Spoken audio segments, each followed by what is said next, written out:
Don't we all love summer vacation, relaxing, laying out by the pool, barbecues, hitting the beach, doing, well, nothing? Well, how about a summer vacation from your house payments? With SaveWithConrad.com, you can do just that. Reduce your monthly payments by making the equity you built up in your home work for you. You can roll together those high interest rate credit cards into one lower monthly payment and perhaps access some of that newfound equity to turn your house into your dream home with no money out of pocket. And how about this? You get to skip your next two house payments. That's right. You won't have to make your June or your July house payment. You're done until August 1st. Go right now to SaveWithConrad.com. Let my team run the numbers for you for free. There's no obligation, and if we can't help you save some cash, we won't waste your time. And did I mention we're offering a 3-year guarantee right now? That's right. That means if at any point interest rates improve over the next 3 years, you get a free refi. That's right. No new lender fees from us. So you get to save money now without wasting money later when the rates improve on a whole second set of closing costs. Why not go to SaveWithConrad.com and get a guarantee? Save money now and save money later with your friend in the mortgage business. That's me, Conrad Thompson at SaveWithConrad.com. Shoot me an email at Conrad@SaveWithConrad.com. Give us a call at 888-425-0105. Or get yourself a quick quote. Even talk to a live person right now at SaveWithConrad.com. NMLS number 2129, equal housing lender. Let's take a summer vacation from house payments at SaveWithConrad.com. Hey, it's Conrad the Mortgage Guy, and you're listening to Grilling JR with the voice of professional wrestling, Mr. Jim Ross. Jim, how are you, man? I'm good. I'm with the mortgage guy this morning. Come on now. Come on. Excited to be with you. We're talking about Sean Waltman. He's going to be our topic today. And we're delighted anytime we get to sit down and talk wrestling with good old JR. But before we get into the greatness that was Sean Waltman's in-ring professional wrestling career, we should talk about some big news that caught a lot of people by surprise. I don't know that we've spent much time talking about this, but Buff Bagwell had a leg amputated.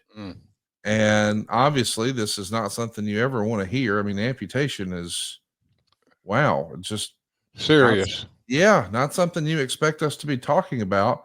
And this seemingly came out of nowhere. I mean, I think everyone who has seen Buff move around in the last few years knew that he was having some trouble with one of his legs. But I guess that all stemmed back from a car accident in 2020, Jim. And I guess there's been dozens of surgeries to try to save the leg. And ultimately, Buff made the decision to have it removed for his quality of life.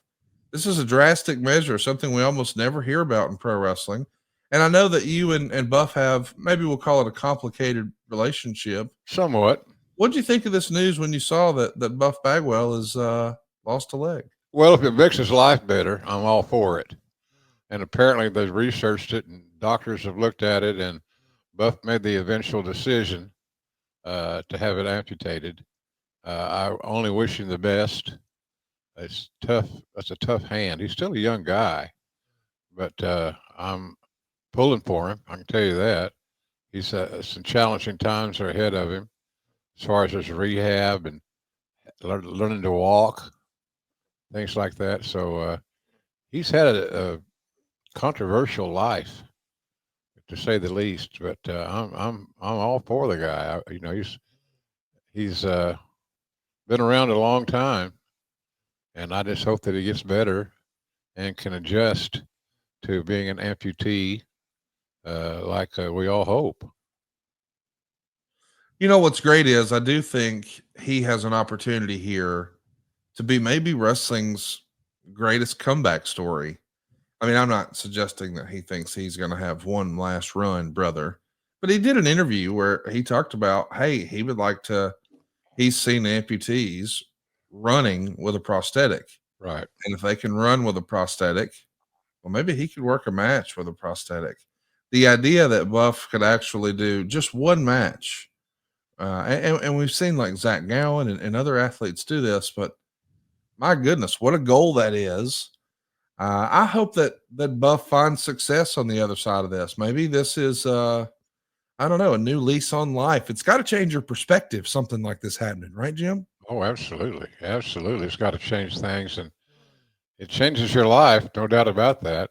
And that was a big time amputation. It was what above the knee it looked like. Yeah.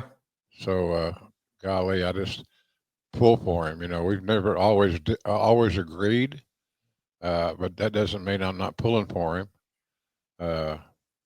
So golly, it was all news to me, quite frankly. And speaking of guys on the mend, what the hell's going on with Hogan? That's certainly been a hot topic. There's different reports out there. Excuse me here. Bubba the Love Sponge, who used to be, as we all know, an individual who was close to Hulk Hogan, he has continually been giving updates, or what he perceives as updates, about where the Hulkster is in his recovery. I know that he had some sort of major neck surgery or spine surgery. And I guess I've heard from Eric Bischoff there was a complication there. And so maybe he had to have a second operation. But from what I understand from Eric, he's at home. And I know there was some speculation as to, what was going on. But from what I understand, he's at home. And Jimmy Hart even posted just yesterday that the Hulkster's on the mend and he's at home and he's fine. And that's kind of what I'd heard from Eric. Eric had a conversation with him on the phone, and then when he happened to be in the area, he stopped by the Hulkster's place to visit him. And Eric was like, man, he's a lot better than I thought. But I do think that, respectfully, when you've been bedridden for a while because you had a surgery or you were in the hospital, I don't know this to be true, but I know that a lot of guys, they lose a little bit of size when they do that. And so if you're a public person and you've made your name as Hulk Hogan and you feel like maybe you don't look at your best, that's the reason there hasn't been a lot of video updates, because he might not look like the way Hulk Hogan wants to look. Yeah. But from what I understand, health wise, he's fine and seemingly out of the woods. So I hope to see him sooner rather than later at a Real American Freestyle event, because he's got a lot going on right now. What is that? I'm glad you asked. Real American Freestyle is a new startup company, sort of UFC adjacent. Now, it's not owned by TKO, but I mean, if UFC is mixed martial arts, Real American Freestyle is real pro wrestling. So it's not sports entertainment, but it's the same stuff we see in college, except now for money. So there's no strikes, there's no chokes, there's no jujitsu. It's not UFC. It's simply what we've seen, whatever you would see when you'd go with Jerry to see, Shelton Benjamin or Kurt Angle or Brock Lesnar. That's exactly what this will be, except for money. And their first event is going to be on Fox Nation. It's happening at the end of August 30th in Cleveland. And of course, nobody's ever seen it before, so they don't know really what to expect. But from what I understand, the rules are, by and large, exactly what you would see in college. And I guess they're going to position it, the idea here is, Jim, they want to do like personality profile pieces for each competitor. That's smart. Set the hook emotionally and make you care right about the result of the match. So I think what Eric is doing is he's sprinkling a little bit of pro wrestling in it, but to not confuse the marketplace, he's sprinkling a little bit of The Voice. So, before you see someone sing on that reality competition show, you sort of see them at home and why they're singing and what their motivation is and what their goals are and what their challenges growing up were or what have you. Well, that's kind of what I understand they're going to be doing here with each individual. And of course, if you've ever just watched college wrestling, it's just one guy in a blue singlet against one guy in a red singlet, and their height and weight and what class they are, and maybe their record, but that's it. So the idea that we might get to know these fighters a little better and then watch their matches, I'm pulling for them, because this is an industry that didn't exist, and this is a true startup. And if you finish your collegiate career as a really incredible amateur wrestler, where do you go to make a living with that? You've either got to embrace sports entertainment and go the WWE route, or you've got to get used to getting punched in the face and learn jiu-jitsu and go the UFC route. Yeah. Well, now there might be a third option here, and I think that's kind of cool. A guy like Gable Steveson, we know he tried his hand at WWE. It didn't work out. So he went back, and Wyatt Hendrickson beat him in the NCAA tournament earlier this year. But what if they could find success after their college careers in RAF? So I'm hopeful for it. That's a good thing. Yeah. It gives guys a place to go to work and earn a paycheck and earn a living, provide for their families. I think that's a good thing. So I pull for them. It's an interesting concept. I'll certainly watch because I'm interested in that kind of thing. No, same. I'm going to be checking it out. And what I thought was neat is, they've got Chael Sonnen involved. He's going to be doing some of the commentary. I think he's wildly entertaining. One of my UFC favorites. Me And too. they even had Kurt Angle join the broadcast team. So now you've got an Olympic gold medalist who's going to be able to, share his knowledge about quote unquote pro wrestling, not sports entertainment. But I do think that presents the challenge because, when Eric and Hulkster first announced what they were doing, there were a lot of comments about how, AEW is going to destroy this. And it's like, guys, this isn't even this isn't sports entertainment. But I get how that's confusing when you include Hulk Hogan and Eric Bischoff and Kurt Angle. It is natural to assume that it's sports entertainment, but it's not. Well, being unique and different and new and fresh, I don't see it as being a bad thing. Oh no, I agree. I think it's a good thing, and it gives guys an opportunity to earn a living in a craft that they have grown up with. So everybody's got to have an option, and this provides an option for some athletes to participate in and provide for their families. I don't think that's a bad thing. No, I agree. I'm excited to see how it works out. I hope it's hugely successful because it does create, hopefully, in theory, a lot of jobs for people who might not otherwise have it. Hey, we should also mention a big success story in wrestling going on. I think we should touch on Slammiversary for TNA just set an all-time attendance record. You may remember TNA was first started here in Huntsville in June of 2002. Well, this past weekend in New York, there was a record crowd there to see TNA Slammiversary. 7,623 fans. It is a big deal. This broke the previous attendance record from back in 2013. I gotta say, man, this is great for the entire industry. This isn't just good news for TNA. A report like this is good for AEW, WWE, New Japan. Just seeing that wrestling is on the upswing, that's good for the entire industry, don't you think? Oh, absolutely. Anything something trends upward is a good thing for that entity. So yeah, I'm all for the growth and opportunities that things like that provide. So yeah, I'm all for that stuff. I think that's good. We're pulling for TNA. We know that Carlos Silva has been talking about trying to get a television deal, and I know there's been a lot of chatter about that. I think it would be great if there was a true blue viable number three. And boy, it certainly starts to feel like TNA is going to be the standout number three, to the point that Eric Bischoff even got people stirred up earlier this week. Jim, you asked me about it before we clicked record. I guess Eric, in an interview he did with Ari Hawani promoting Real American Freestyle, basically said something along the lines of, hey, congrats to them. It's an attendance record, and they've clearly got great stories and great talent, and fans are with them, and they've got some momentum. If they get the right TV deal. What is the right TV deal, Conrad, in your opinion? I'll be honest with you. I don't think that the problem is a TV deal. I think the more we take a look at what WWE is doing, and we realize that they've abandoned the most successful wrestling show of all time, Monday Night Raw, and they've taken it to a streaming platform.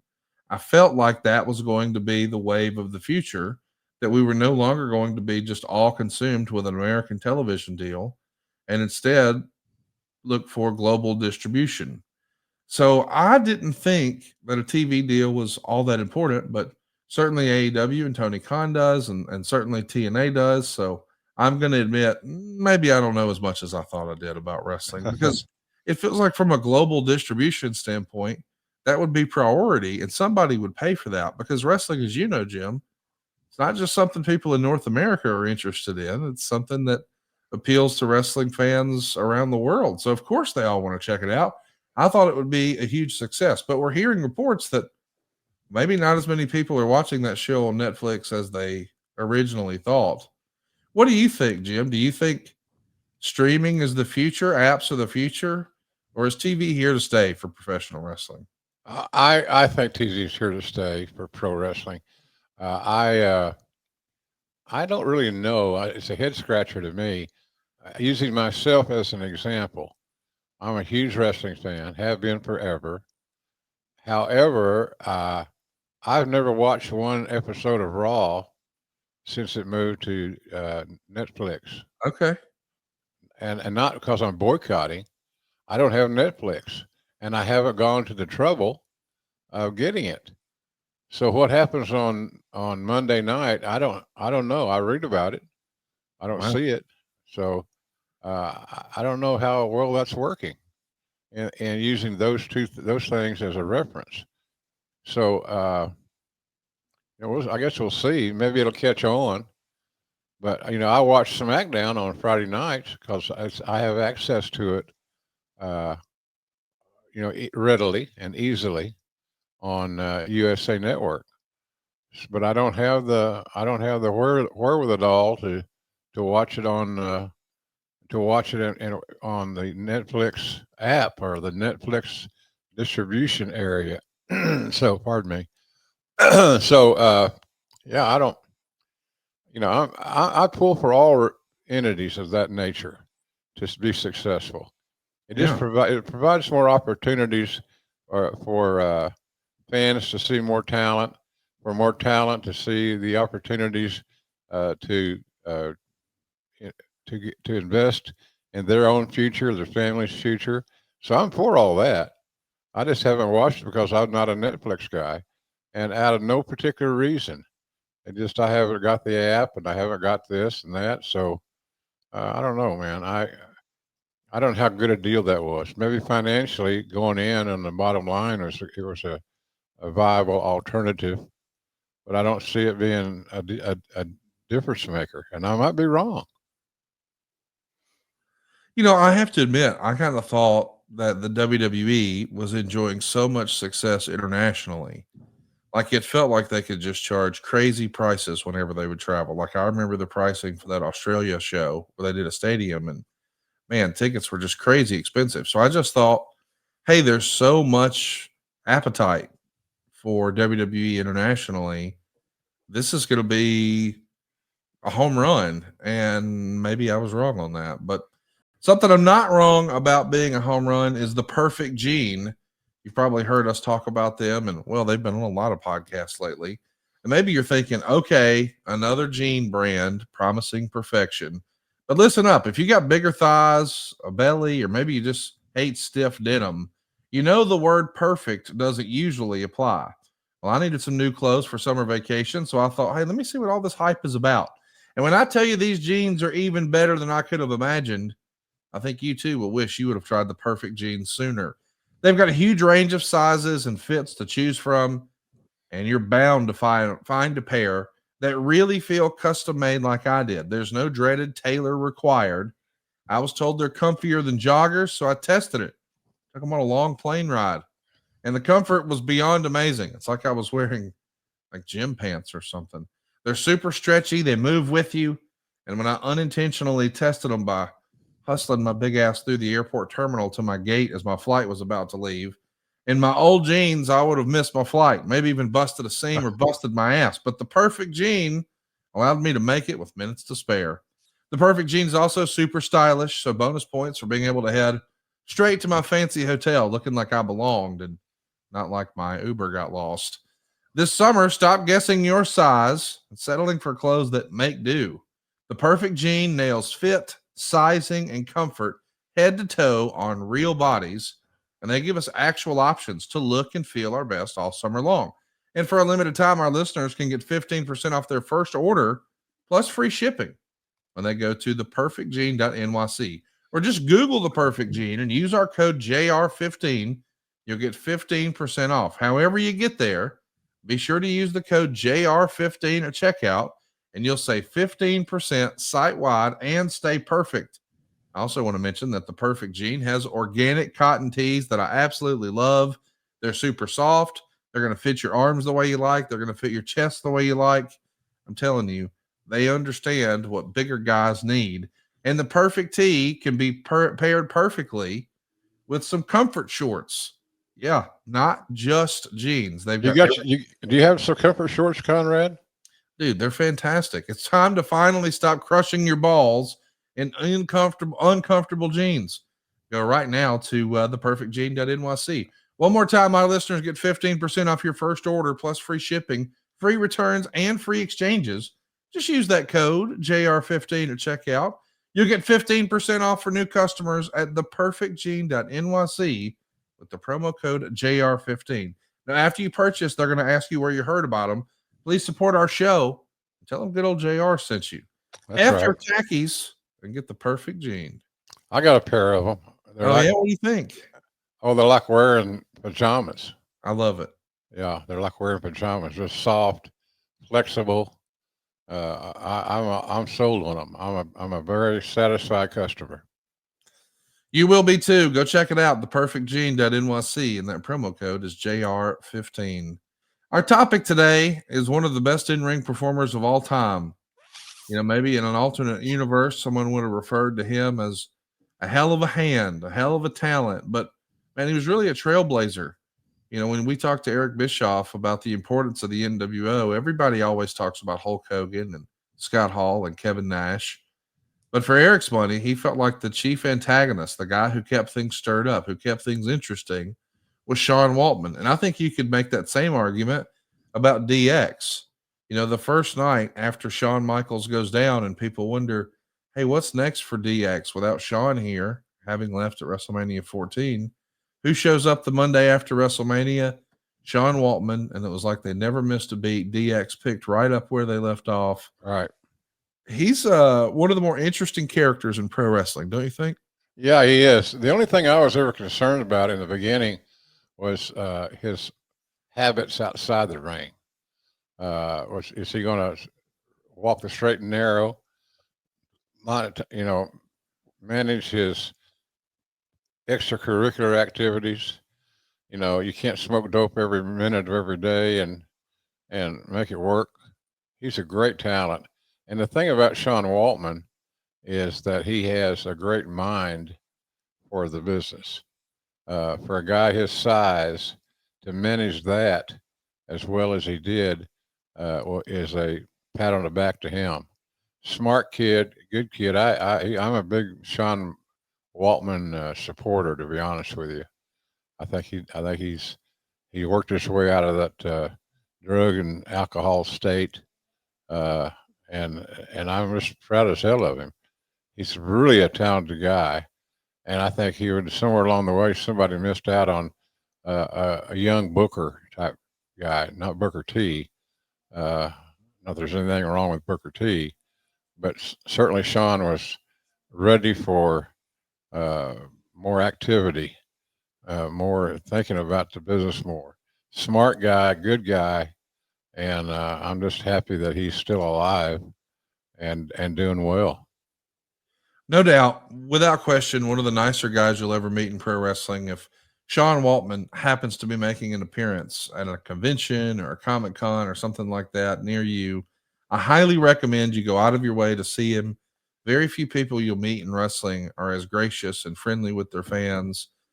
He's one of us, man. He just happens to be a big wrestling fan who bet on himself and rolled the dice and had one hell of a career. Let's talk about the first time you would have seen Sean Waltman. I know that he did have a tryout in WCW in 1992, but prior to that, he had wrestled on ESPN for Joe Pedicino's GWF. Did you see that show, or would you not see him at all until he had that WCW tryout? I saw him previously, and he made the most of his assets. He was really good. He was really good. A great worker, exciting. He just wasn't very big, and that was an issue, and the way that the metrics of the wrestling business were. So I've always been a fan of Sean's. I like him a lot. I think he's a good dude, and has always been a good dude. He just had some issues along the way that he needed to address, and he did, and he has. So good for him. I'm happy for the guy. He does a tryout with WCW, which I'll admit I didn't know this until we started doing research for this program, but it happened in May of 1992. He was at center stage, and so there's 850 fans in the building. They were all let in for free. They're filming WCW Saturday night. This is pre-Nitro, so that's the A show. And yeah, Sean Waltman has a tryout. I know there's probably no chance you remember, that match even happening, but I assume in 1992 we had eyes and maybe considered that he might be a potential opponent for like a Brian Pillman or a Jushin Thunder Liger, because I know there was a renewed interest in the light heavyweight title at that point. This is before we're calling it cruiserweight, I believe. But do you think that would have been the reason? And does this sound like somebody that Bill Watts would have been interested in? Watts loved great workers. Yes. And nobody can argue the point that Sean Waltman was never a great worker. He was. So he found his niche. He found a void that he could work in, compete in, and he overcame his lack of size, which always seems to be an issue in pro wrestling, is size. And he made it past that issue. And then he got to hunt with the big dogs, and they never lost a beat with Sean Waltman on TV. He just did a great job. I mean, he knew his limitations, and he knew how to work around them, and I just did a hell of a job. I was very proud of Sean. I remember a conversation I had with him one time where he said to me, I can't remember exactly how we got into the conversation. Is this the one where he was upset about his payoff? Oh, yeah. He asked if I was paying him by the pound. Yeah. I thought that was kind of funny. Hilarious. Yeah, I know you're not being paid by the pound, but it is what it is in that respect. But I never was disappointed in his work. He did a good job. He was talented. He was innovative. He kept reinventing himself with new stuff in the ring, a new approach. So I've always been in his corner. I can tell you that. But no, I didn't pay you by the pound. But you can't pay somebody with cash that's not there.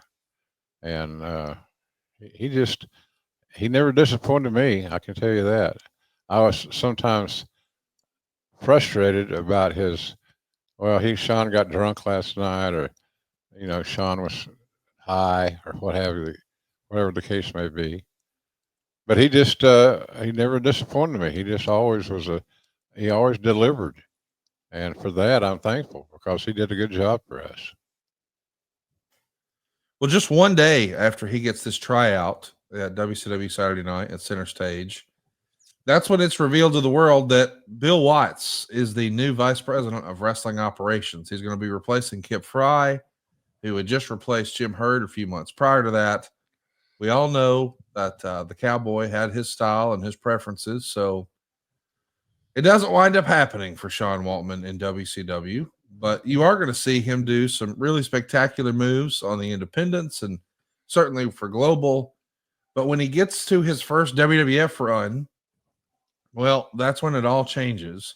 And I think some of this actually happened before you were a part of the program. He gets his third television match where he upsets Razor Ramon.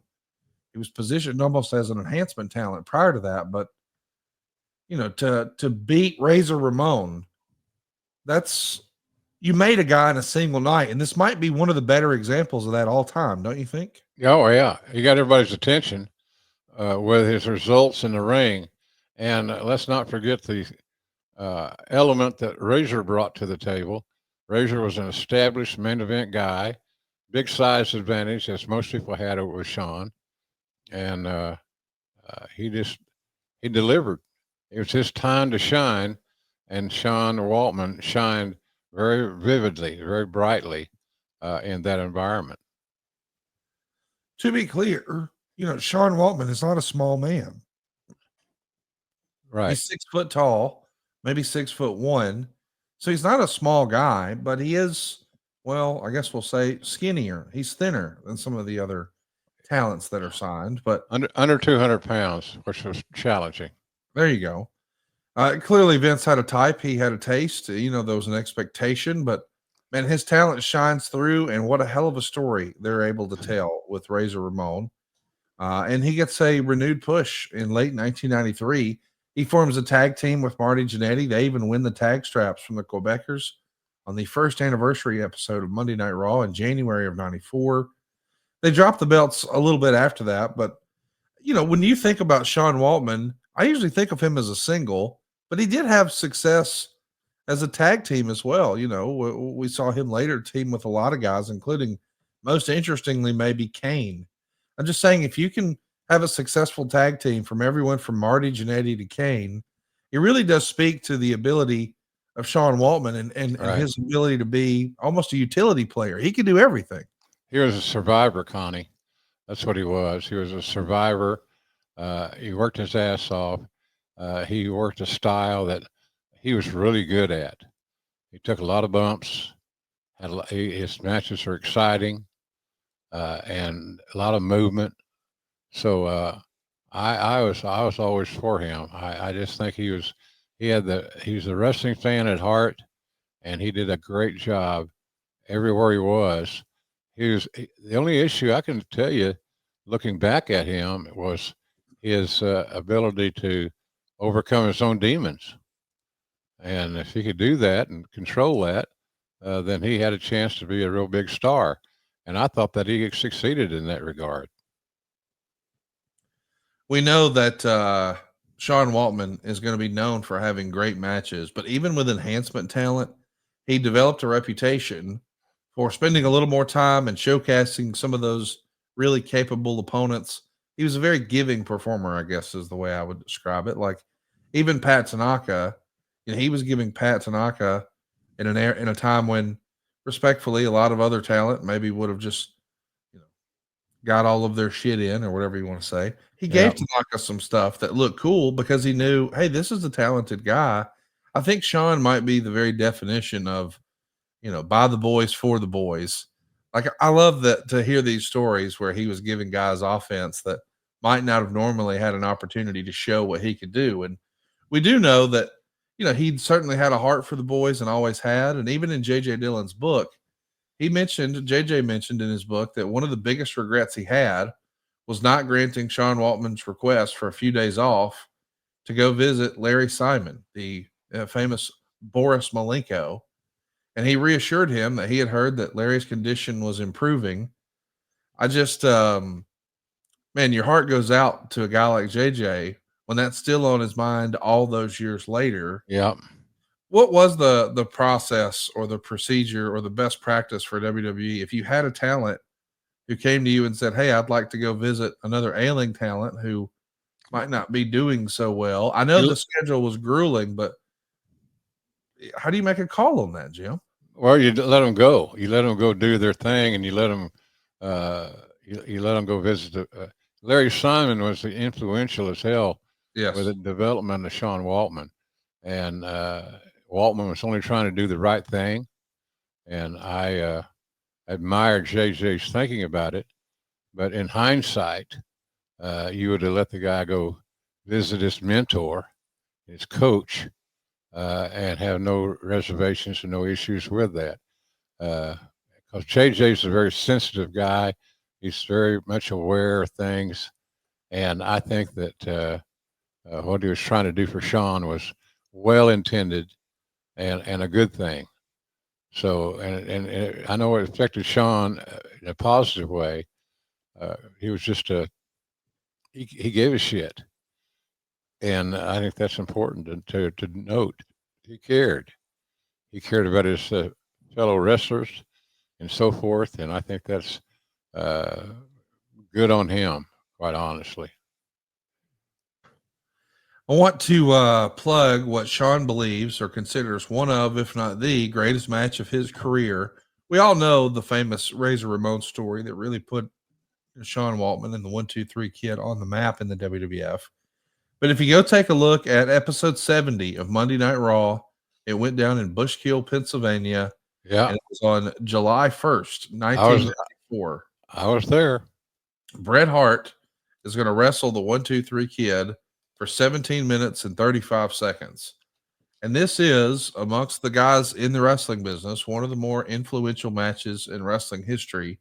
It's not only a fantastic performance by Sean Waltman, but Bret Hart as well, to the point that CM Punk pretty much lifted the entire opening sequence for his match for his AEW debut against Darby Allin. I mean, this is a forgotten great match. I want to recommend everybody go check out. So if you haven't seen it or you've never seen it in a while, July 1st, 1994, Monday Night Raw from Bushkill, Pennsylvania. As soon as I mentioned that, Jim, you said, "Hey, I was there." Yep. Do you remember this match and standing? Oh yeah, yeah, absolutely. It was a great performance by both guys. It also showed you uh, how open and giving Bret Hart was in helping develop Sean Waltman. I think that it was just a great service to the wrestling business because Bret helped put Sean on the map, and he gave him a chance to shine, and Sean did shine. So it was good. It was really good. There was a couple of some of those matches. Bret, Razor, they helped to ignite Sean. They helped to underscore his talent, and those guys should be attaboyed. Those guys, meaning Bret and Razor, for giving a kid that they liked, that they knew had a great attitude, an opportunity to shine and become somebody, and they were successful in that challenge.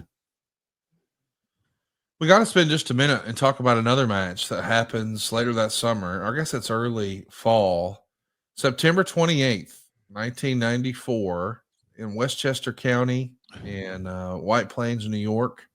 We see a tag match that's going to be filmed for Action Zone. It's going to be the second episode of Action Zone. And this is one of the more famous underground tape trading matches in WWF history. It's Diesel and Shawn Michaels teaming up to take on Razor Ramon and the 1-2-3 Kid. So it's a click tag team match that goes 22 minutes and 2 seconds. And people absolutely love this match. They're still talking about it to this day.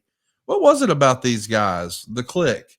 Is that, I mean, I know we always talk about chemistry in matches, but we know in real life these guys are like best of friends. Right. Do you think friends, because I've sometimes seen friends not have the best match together, like a Stone Cold and an Undertaker. I know they've been close for years, but for whatever reason, they just didn't have in-ring chemistry together.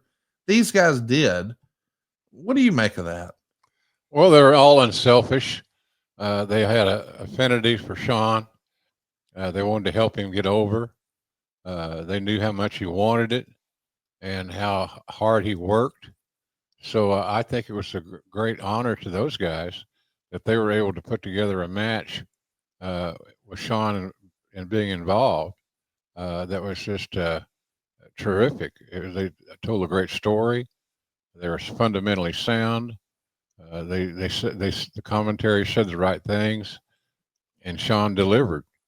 So it was good stuff, man. It was, and we need to see more of that.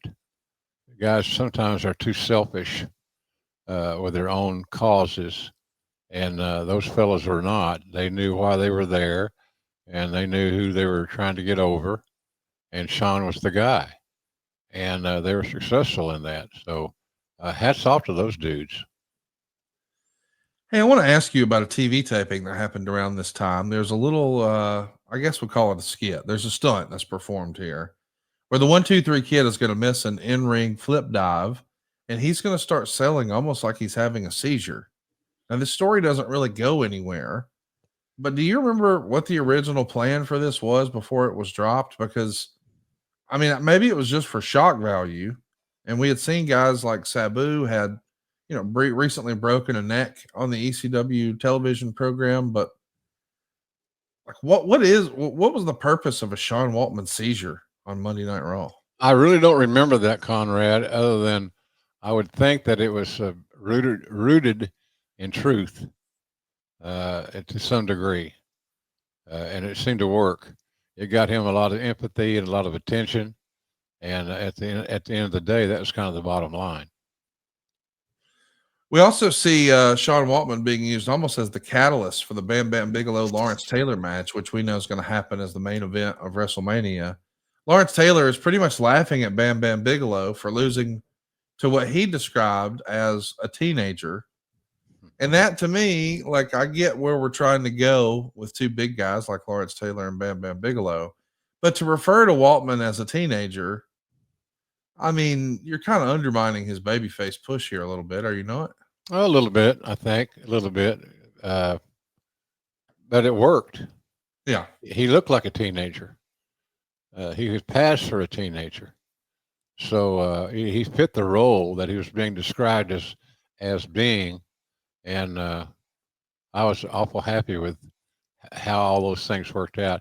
He had some amazing television opportunities. You've mentioned Razor, you've mentioned Brett, and now Bam Bam Bigelow gets into the picture. But you can see there in this graphic that uh, Dave Silva put up just how much bigger Bigelow was in comparison to Sean Waltman. He overpowered him, but still the match, thanks to Sean, stayed competitive. There's Bigelow with a double clothesline on Bob Holly and Sean Waltman. So I here's the thing. He was given opportunities, but the bottom line is that Sean Waltman always delivered. He always delivered, and to me, that's memorable and impressive. Well, somebody else who always delivers is Home Chef. And as summer's winding down and the chaos of back to school season is starting to ramp up, are your healthy eating habits slipping due to convenience? Well, skip expensive takeout and unhealthy options. Home Chef delivers fresh ingredients and delicious meals directly to you. So you can save money and simplify your routine with flavorful meals that everyone will love.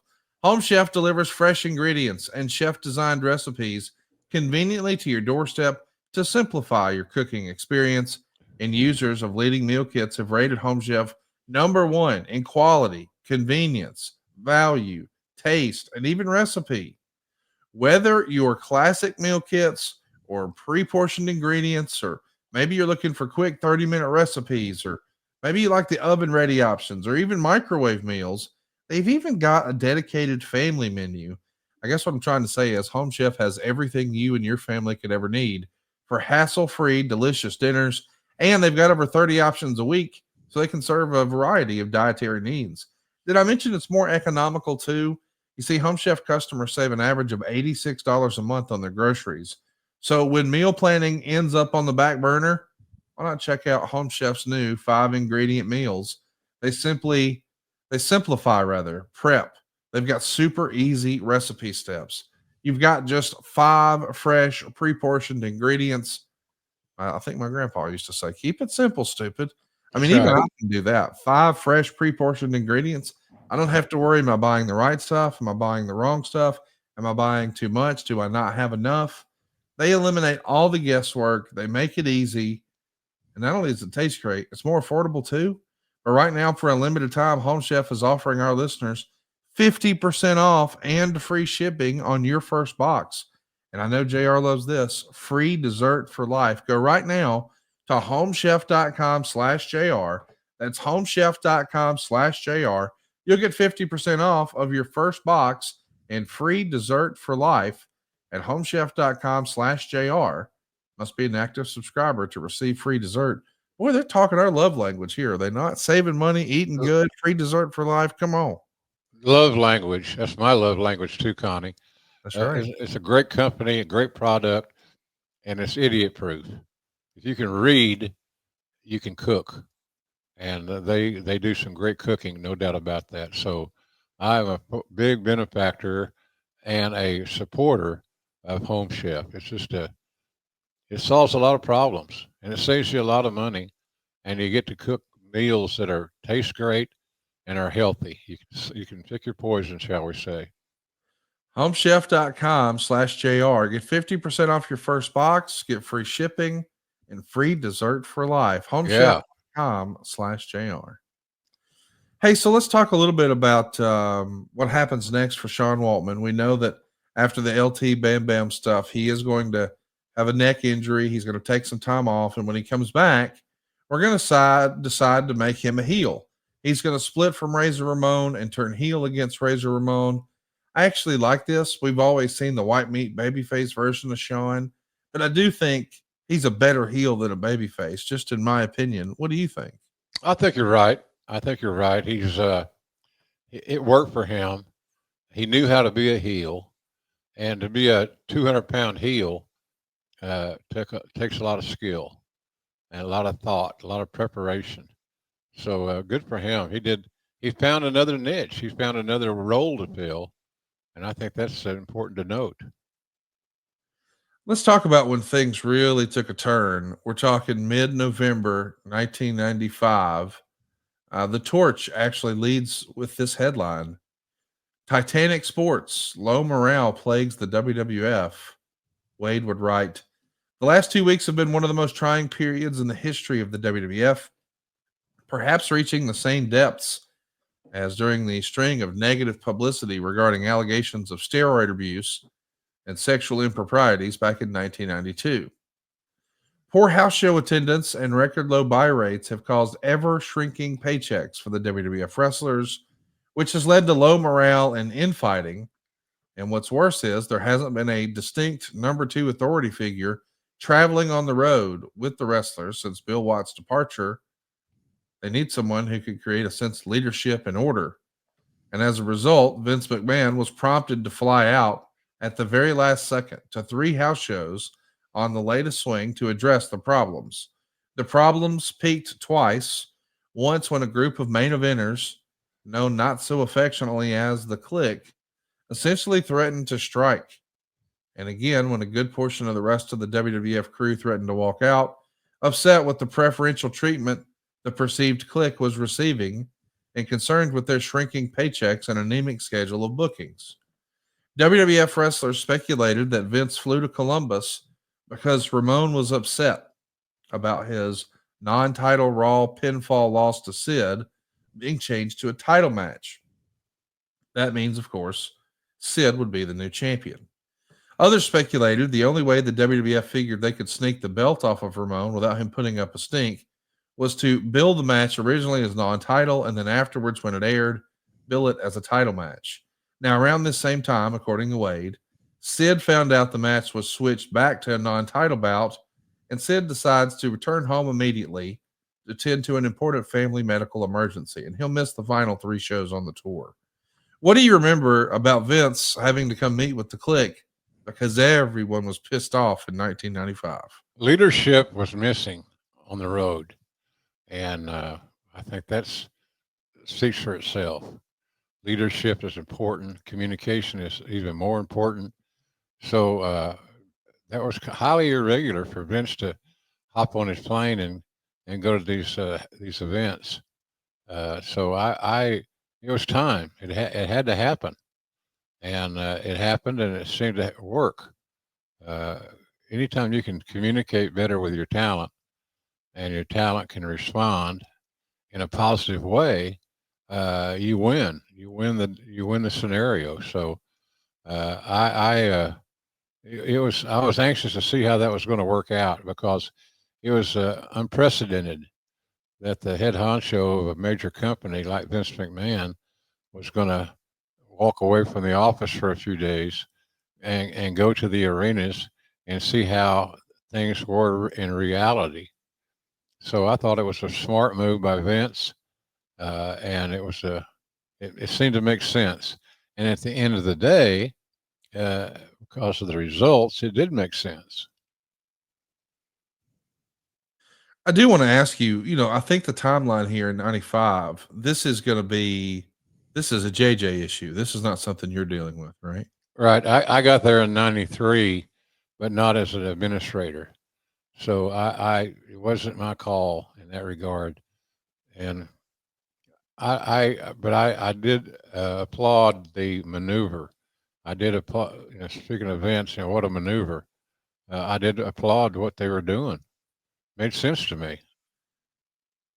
Talk to me a little bit about the idea of wrestlers, quote unquote, going on strike. The idea that you could have a group of guys banding together saying, and that's the way it was positioned at the time. We've heard all the talking points about Indianapolis, is the way this is often described.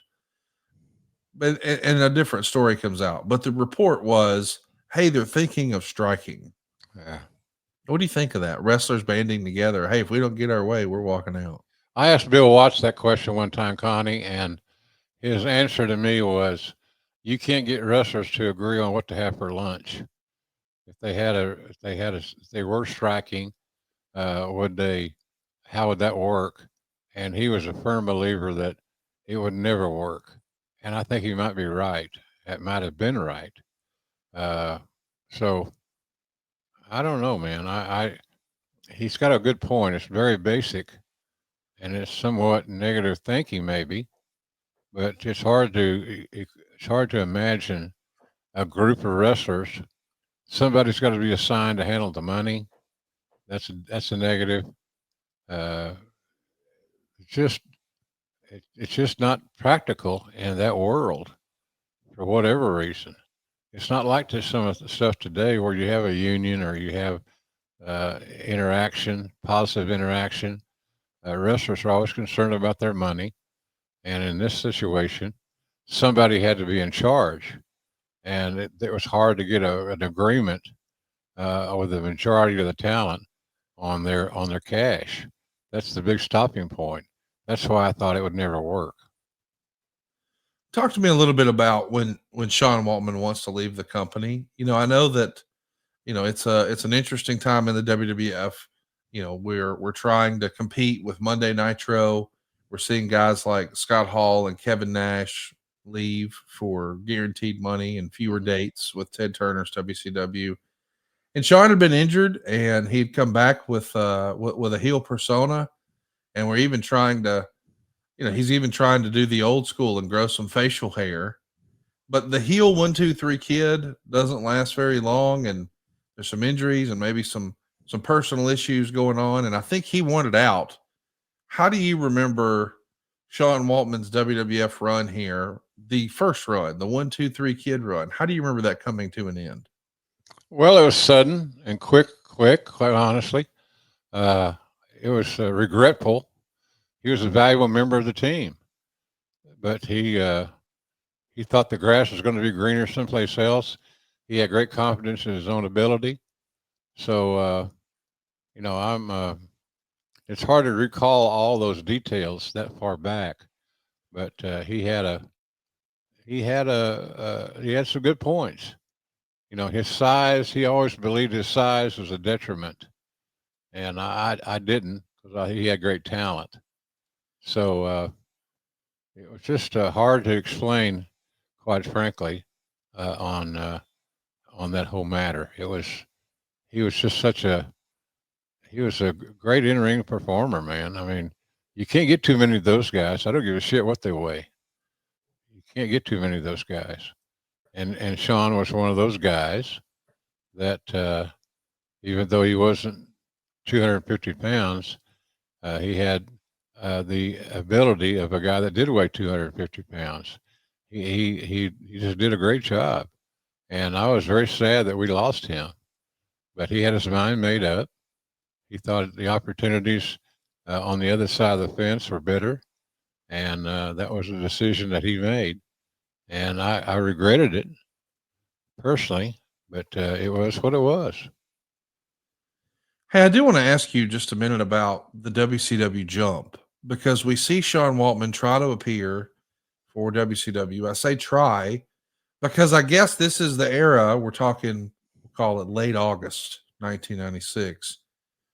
We know that Scott Hall debuts in May, and before you know it, a couple of weeks later, here's Kevin Nash.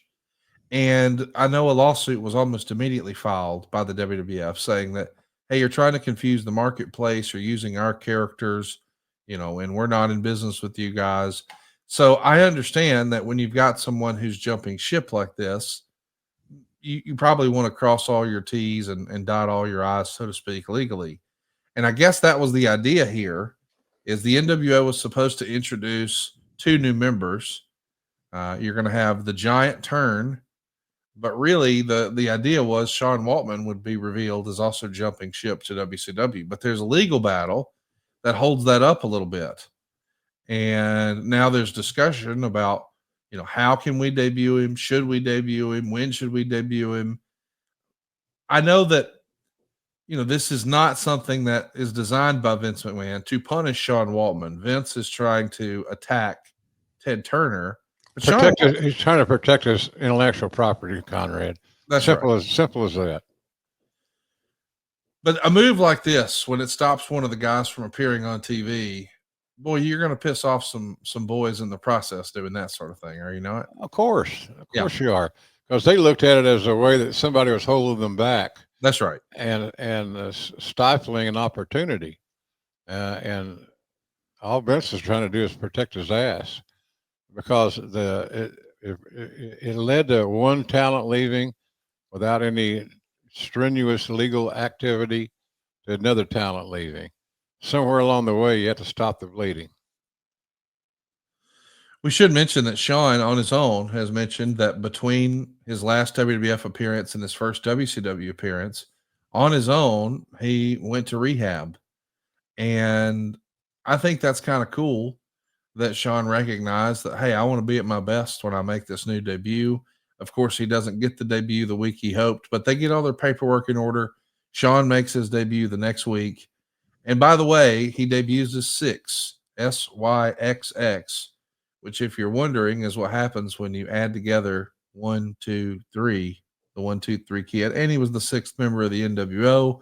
And he winds up having the second best-selling T-shirt in the company besides Sting. It is the NWO shirt on the front, but it's got the Syxx pool ball on the back of the shirt. It's a pretty cool looking shirt.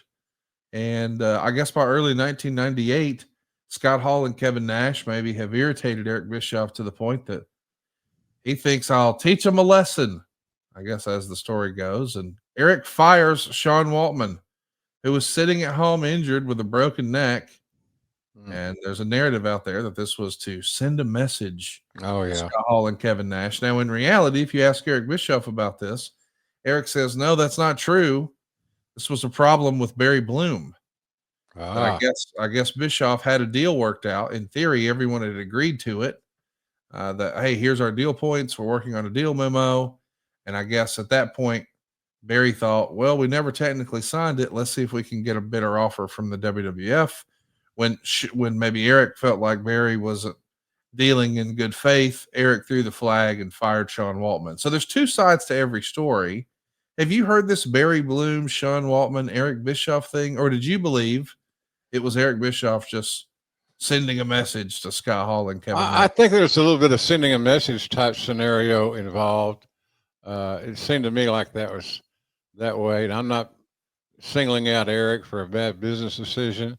Sure. You want to keep Sean if you can. You want to keep him on the team because, as I said many times, he not only helps you in the ring, but he helps you put matches together, things of that nature. And you can't get too many talents with his skill set, which included match planning and finishes and things like that. You just can't get too many of those guys. And Sean filled that bill. He was great at that. So, but you got to be able to get along with the boss. And Sean was very outspoken more often than not. And it was hard to, I guess it could be perceived that it was hard to control him. Whether that be true or not, it seemed to be the way it was. We got to talk about the big debut. We know it's going to happen the Monday after WrestleMania. It's WrestleMania 14. And here it comes. It's a worked shoot promo that people are talking about all these years later. I think you could argue that it was this episode of Monday Night Raw that made the whole Monday after WrestleMania thing a phenomenon. What'd you think of Sean Waltman's return to the WWF and his criticisms of Eric Bischoff and Hulk Hogan and WCW? This was a big deal in the Monday Night Wars. It was big time. It was a big deal. And he had the balls to come out there and say what was on his mind, whether it be good or bad. He spoke his mind, and either you liked it or you didn't like it. The delivery was excellent. It made us listen, and I just to me, it was just a great piece of television art. He made his point. It worked out well.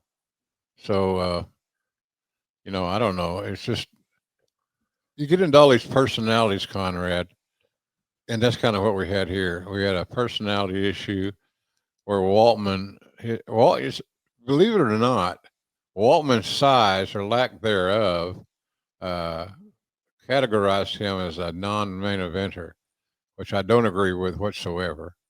But he had the balls to get in the ring and say what was on his mind, and he did it as a cruiserweight, and that was kind of unheard of at that point in time.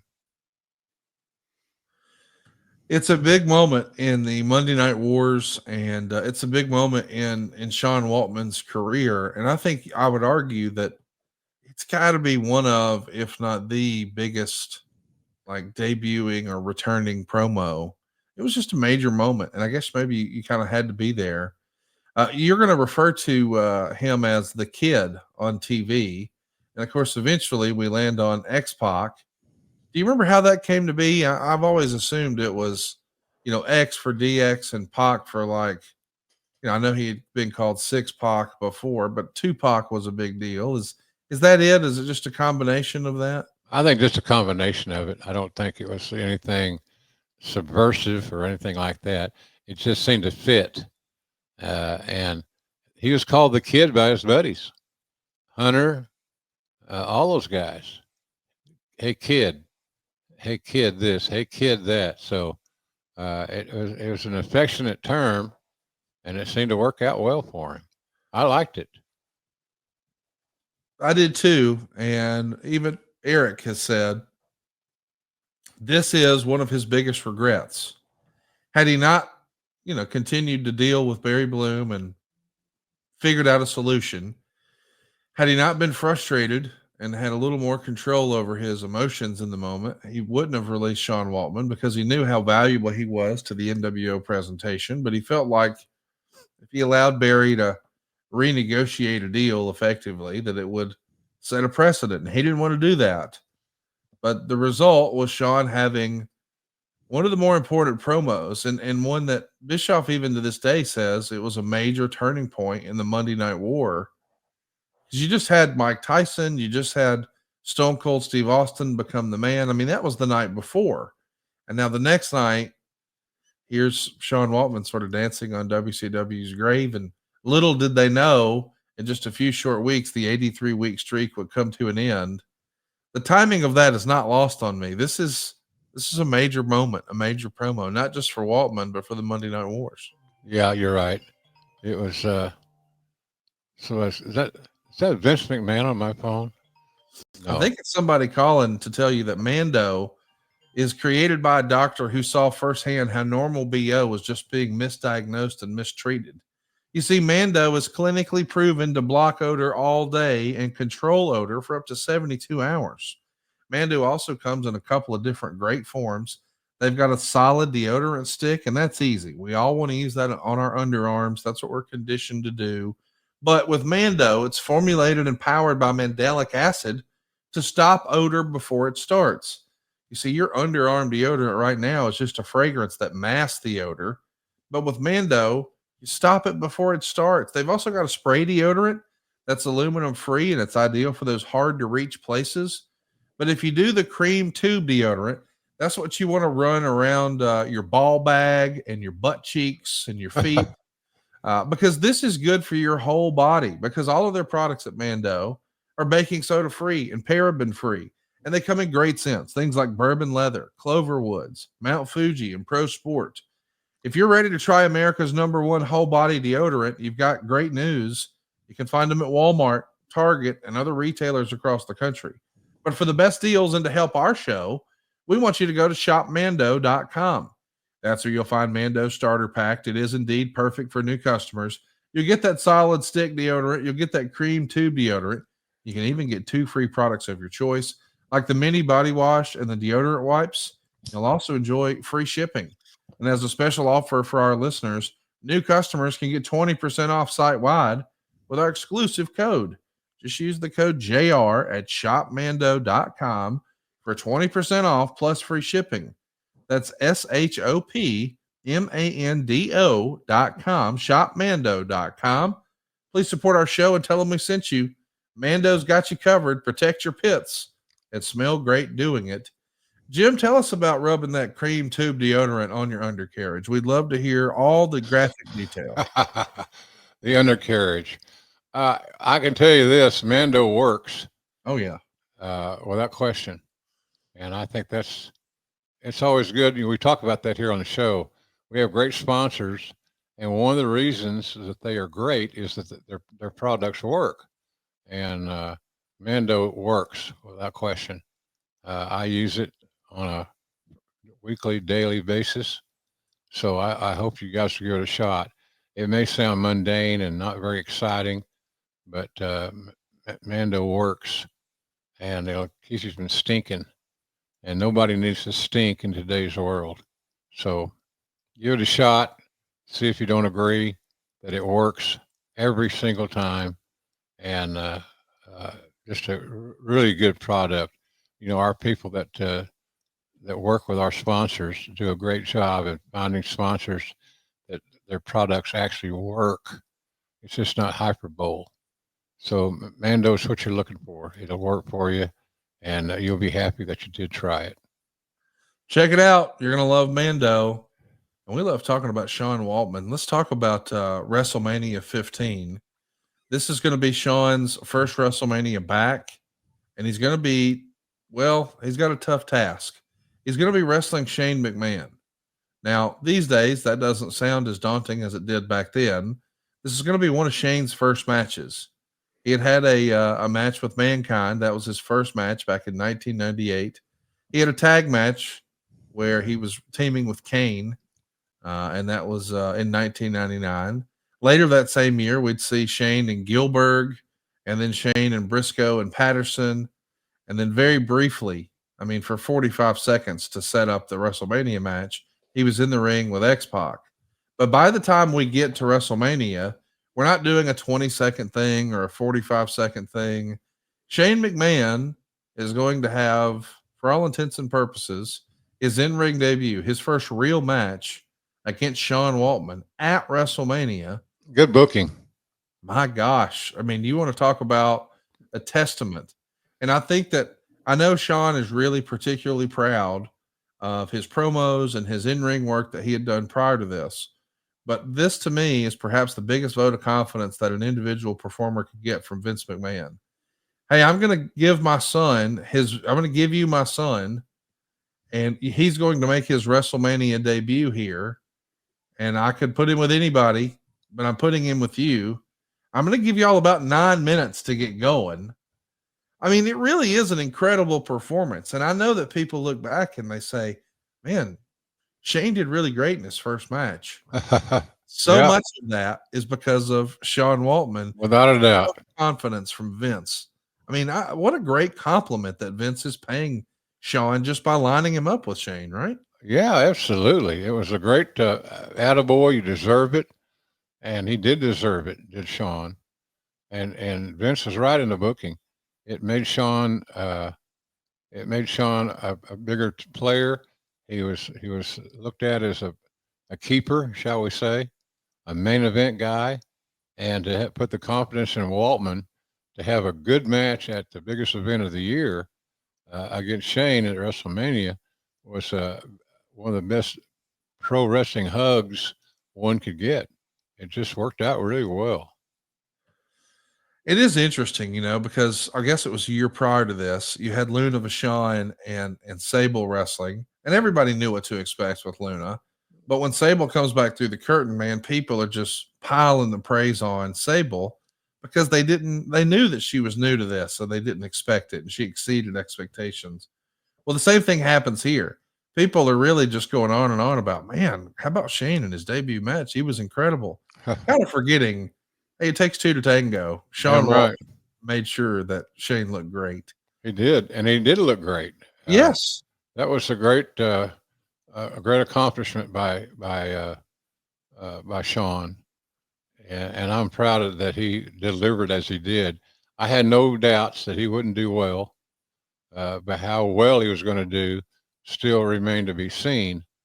But nobody can ever bitch or complain about Sean Waltman's efforts and abilities and productivity in that match at the biggest show of the year. He came through, he delivered in a big time way, and I'm damn sure proud of him for that accomplishment. We got to take just a minute here and talk about, the idea of the tag team of Kane and X-Pac. Yeah. Because it does feel like this is like a randomizer thing on the internet where you just have to randomly scroll through and pick one. All right, stop. Okay, we got Kane and his tag team partner will be spin the wheel, make the deal. All right, stop. X-Pac? Like in theory, this makes no freaking sense.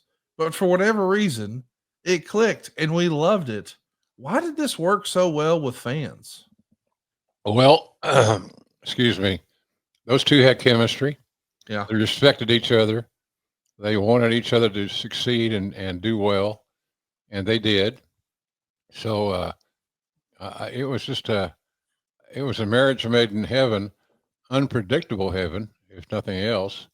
But those guys did good, man. When they were first put together, I was skeptical because I just didn't feel it, but I was wrong. And it shows you how good Glenn Jacobs was. And it certainly showed that Sean was willing to do whatever Sean could do from an athletic standpoint to make this thing work. So just put the elements together. They gelled.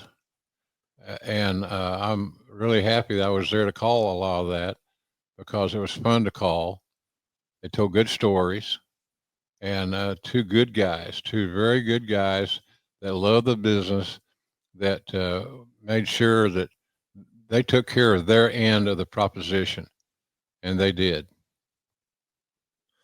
I loved them as a tag team, but when they split, and it did feel inevitable, man, their feud, I didn't like that as much. I wanted to see them as tag teams, but I didn't want to see them wrestle each other. I know that sounds crazy, but we see that happen when they try to do a DX reunion and Waltman's going to turn heel.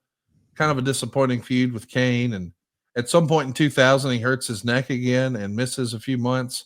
When he comes back in 01, he's going to pivot to have his own group, X Factor, with Justin Credible and Albert. And they call themselves X Factor. I guess this is around the same time we started to see online people use the phrase X-Pac heat. The idea being that it's not necessarily heel heat where we're booing them because, we don't want you to win. But X-Pac heat was supposed to be the idea that, hey, we don't want to see it. We don't want to see this guy. But what's interesting about that is we know he's had these great landmark promos. We know his in-ring work is always great. Mm-hmm. Is X-Pac heat, is that the internet saying, hey, we need a new coat of paint? What do you make of this X-Pac heat thing? I kind of disregarded it. Yeah. You got all these positive elements in place, and the X-Pac heat thing to me was just a figment of the internet and online shit. So I just can't hold the X-Pac heat as a reason that they weren't successful. X-Pac's group paled in comparison. Those three guys, all good guys. Yeah. The big guy is still at NXT and doing a good job coaching. I don't know what happened to Justin Credible. He was a good hand, but he had his own issues. But they weren't the company that Waltman needed to have to I don't know, I'm trying to find the word to identify it with. They weren't the stars that he was used to circling. But still, Sean did a great job in leading that group, and they just didn't have the sizzle that his previous groups that he was involved with had. And but he still held up his end and did a good job. We got to talk a little bit about what happens next with Sean, because things don't go exactly according to plan. There is this invasion angle, and Sean's going to pick up the light heavyweight title, and he's set to unify that title with the WCW Cruiserweight title at Survivor Series, but the match gets canceled. Our on-air commissioner, Mick Foley, would go on TV and it almost feels like making a cryptic comment saying something like, "We have no idea where X-Pac is." Now, what we do know is his belt's largely forgotten about, and the WCW Cruiserweight title eventually sort of morphs into the WWF Cruiserweight title. And I guess he takes a little bit of a break. Maybe he's injured. I'm not sure, but he's got a hiatus in early '02. And then he's going to come back to join the WWE version of the NWO. But it doesn't feel like much is really done with him. And he winds up getting released around SummerSlam. The Torch would say Sean Waltman is in the final stages of working out a deal to end his WWE contract. Both sides were willing to part ways over a number of factors. Kevin Nash's injury put an end to the entire NWO gimmick, and that made X-Pac's role undefined once again.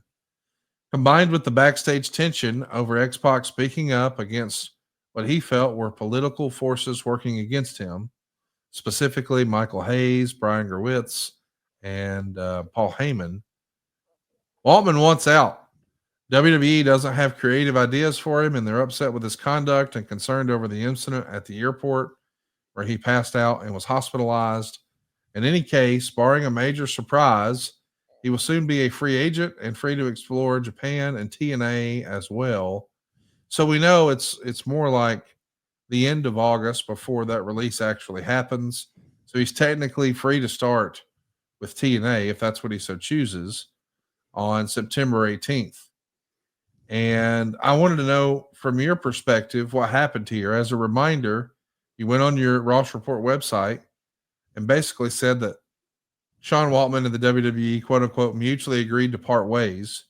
And you praised Sean by saying, personally, Sean is one of my all-time favorite people in our business and one hell of an in-ring performer. I truly wish him nothing but success in the future. Did he just have the monkey on his back here, or was there more at play? There might have been more at play. I just don't recall this many years later. Yeah. But he seemed to be snake bit. And some of that he brought on himself. Yeah.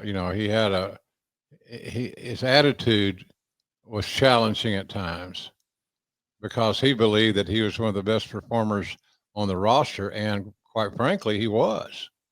So, a lot of that stuff was handled wrongly. And to me, it was a lack of communication. And when you lack communication, you lose confidence in somebody. It's just hard to get past. So I don't know. A lot of things in the Sean Waltman saga were self-inflicted wounds, and it was unfortunate, quite frankly.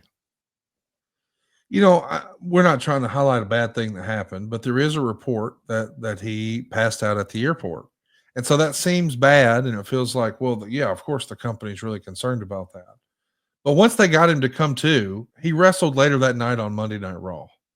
So we could say that, we're concerned about him, but if we were really concerned, would we have had him wrestle? I'm not trying to pile on Vince, but I've always heard that the Vinceism was, hey, get the match in the ring. The idea being, if you've advertised something, you've promoted something, you've told the fans who are your paying customer, they've bought tickets to see something. If that's what you've told them they're going to see, you need to try to deliver that as best you can. Right. I think that's where it comes from. Get the match in the ring. And I know sometimes that gets spoken about and people say it negatively, but I do think as a promoter, hey, you're trying to keep your word to your customer. That's the way I view it. And I think I see the value in that. But this is a delicate balancing act here, because if we really do have concerns for someone's health or wellness, I think maybe some of that get the match in the ring goes out the door. That's the way the company operates now, but it wasn't always that way. When do you remember performer safety and doing the right thing becoming paramount over get the match in the ring? Oh God, I don't know if it's always been kind of that way. Yeah. It's an old school thing.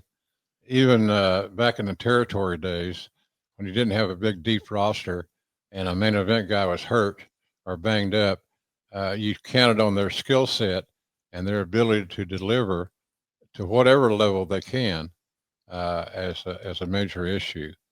And that was Vince's old school mentality. If you've advertised it, it's a key part of the card, then let's deliver whatever we can with those individuals as best that we can. So it's just Sean had a lot of stumbles, and some were his fault, and some weren't. He got to be very political at times, and that didn't do him any favors. So, but through it all, I never lost confidence or faith in him. Well, I'll tell you what, I think Sean Waltman is one of the great success stories in the history of wrestling. I think he is an inspiration to people who may be in a dark place in their, time or maybe their sobriety. I mean, let's just call it like it is. If you're struggling with some things mentally or emotionally or physically, and there's hope on the other side of that. And I think Sean Waltman is proof of that, because after his WWF run ended, and most people believed, well, he's finished in wrestling. He went on to prove, hey, there's more to life, and there's more to his life. He went through a really dark period where substances were taking control of him, and we saw some of it on reality TV and some other releases that I'm sure he regrets and wishes were not out there.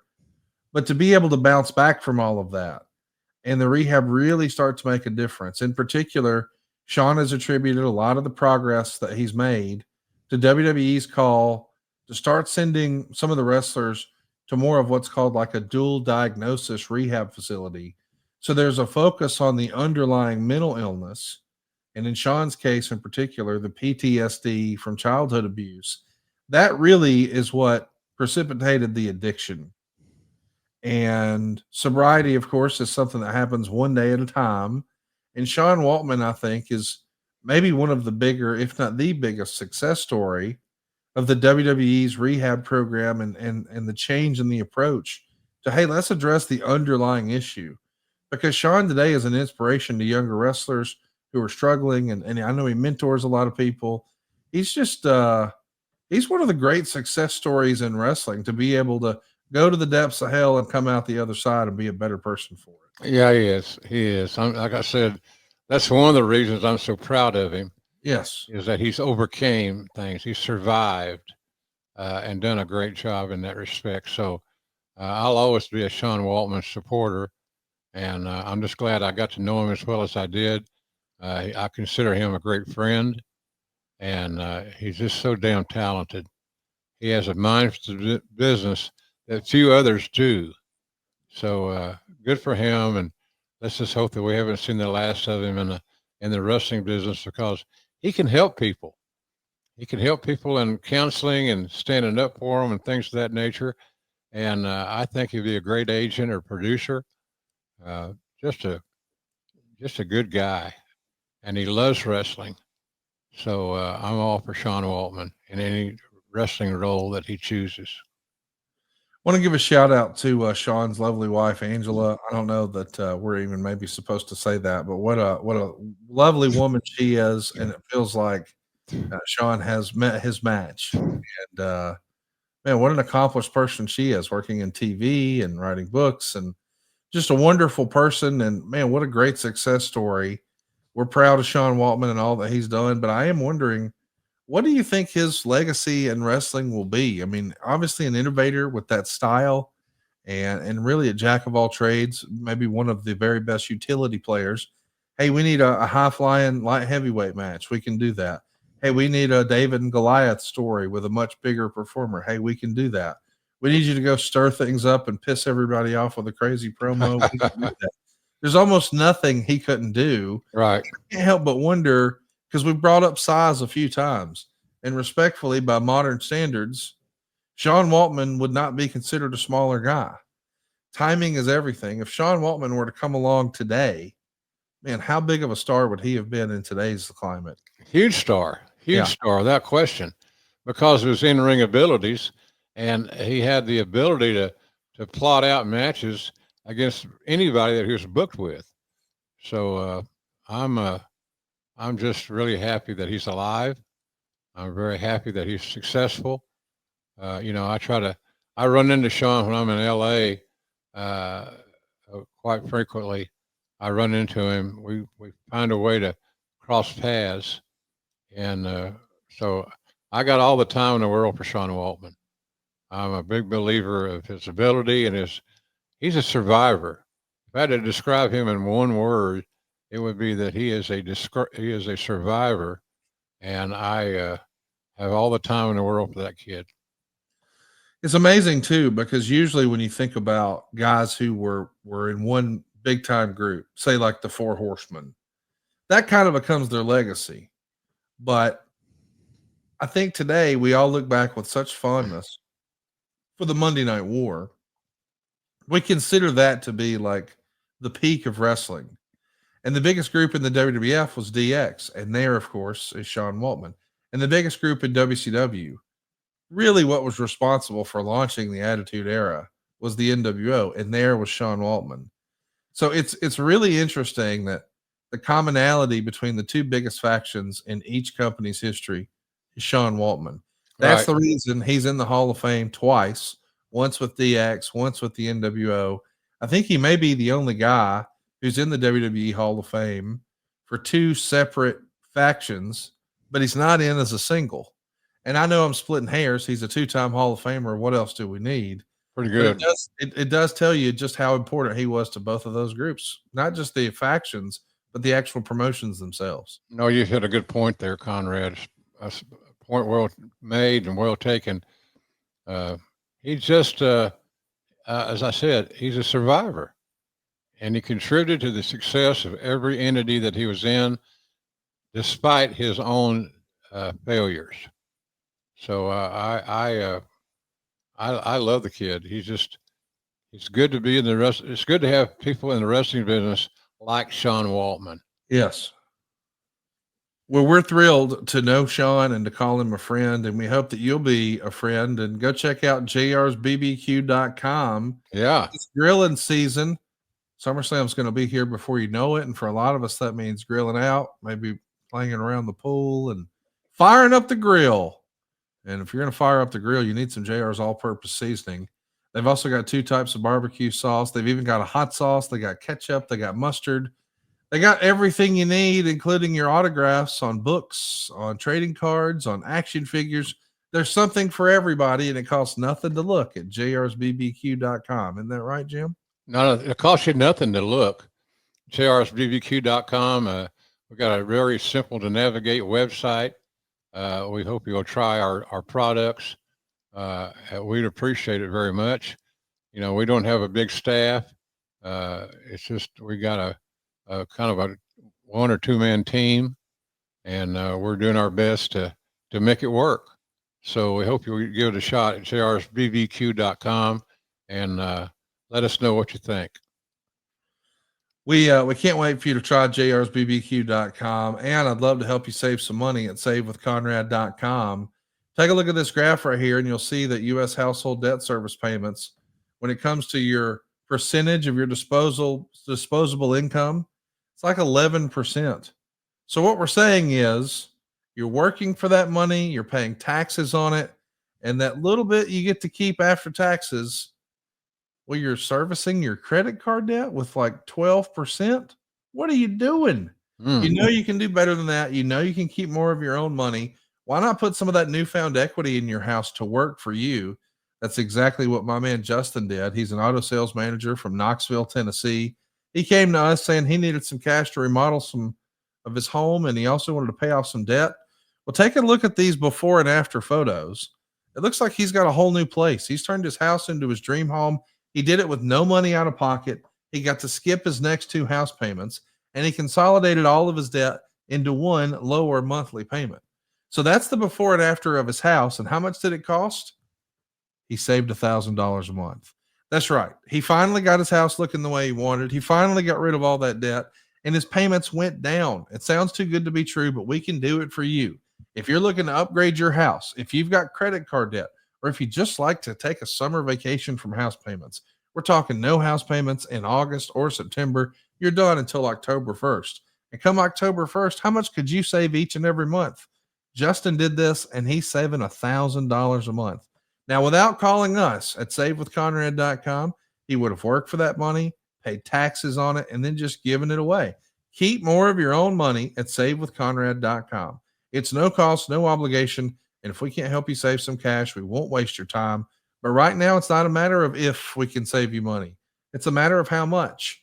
Find out right now for free at savewithconrad.com. And don't forget, you get a year 3 guarantee.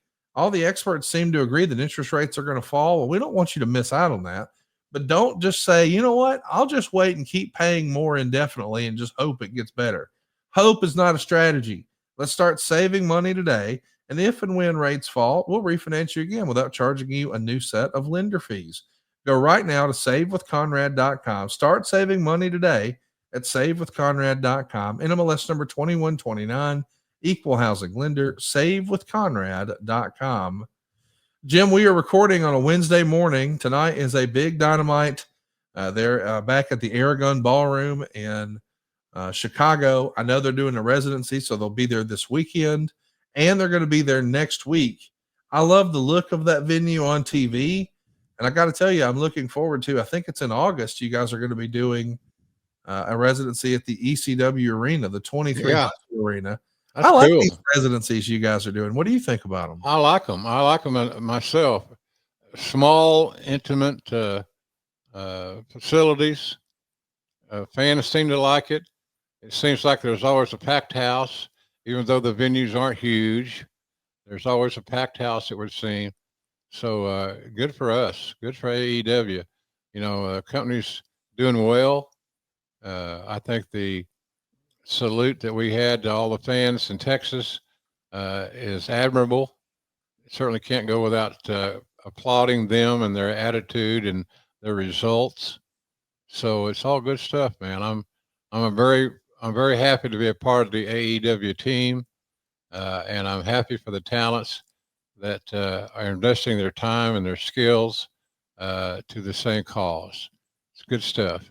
It provides another premium opportunity for the fans to see these talents who heretofore might not have the kind of job today that they do. So good stuff, man. It's all good stuff, and I'm proud of those dudes. I'm proud of Tony Khan and AEW management. They're creative. They're doing some unique things, like these residencies are unique in my world. So it's all good stuff. It's going to be a fun time. AEWTIX.com is where you can grab your tickets, and you can check out Collision this weekend on the 26th. Next week, we've got Dynamite and Collision on the 30th and the 31st. Aragon Ballroom, former ECW stomping grounds. Looks great on TV, and you can still participate at AEWTIX.com. Jim, you never know what to expect when we sit down and talk a little wrestling. I mean, who would have predicted that we would be talking about Buff Bagwell, the way he's going through what he's going through. Keep him in your thoughts and prayers, folks, and hit that subscribe button if you haven't already. Jim and I are hanging out every Wednesday morning. We post it live everywhere you enjoy podcasts. On Thursday, you can get a sneak peek behind the curtain, be a part of our live studio audience at adfreeshows.com, or check us out on YouTube at grillingjr.com.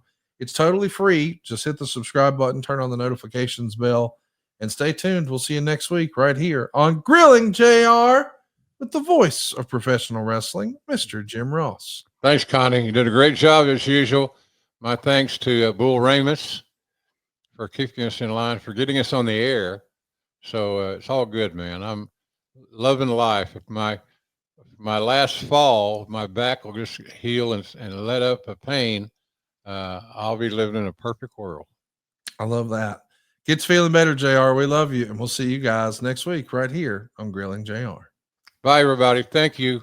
Hey, it's Conrad Thompson here to tell you a little more about what adfreeshows.com is all about. Get early, ad-free access to more than a dozen of your favorite wrestling podcasts every single week, starting at just $9. That's less than 20 cents an episode each month. And yes, you can listen to them all directly through Apple Podcasts or your regular podcast apps. How easy is that?